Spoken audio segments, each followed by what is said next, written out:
We painted the big barn quilt in the pattern of the Solar Eclipse, and painted that a couple months ago.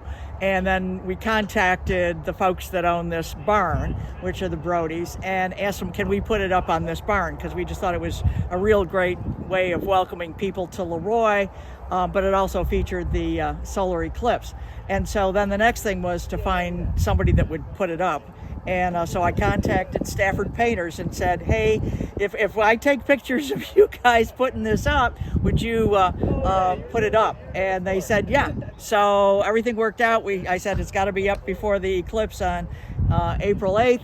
And they called day before yesterday and said, we're in place. We're all ready. We can do it Wednesday, probably early afternoon. And so out went the press releases, and folks showed up, and it's kind of cool. So who painted the? I painted it, and I painted it in Shelley Stein's barn because I didn't have a place to paint it at my house. And so we painted it there. The biggest problem, as you look at the pattern, is to get the center circle, the yellow circle, so it meets up when everything is lined up.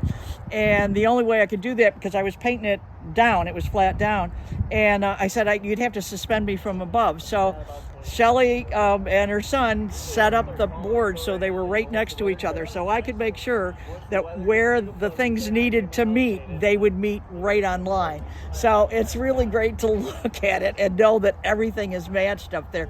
But the pattern is wonderful. Like I said, it was designed by the folks that wrote the book, the guy that did the graphics. And so when we saw it and it was, the barn quilt was on the red barn, we're going, okay, I've got to have that barn quilt on this barn. And of course, this barn has a barn quilt on the other side too. That was part of the original barn quilt project that was done in, actually the barn quilt was painted in 2011. They got it up.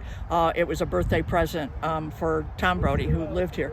And so this barn has two barn quilts, one on either end.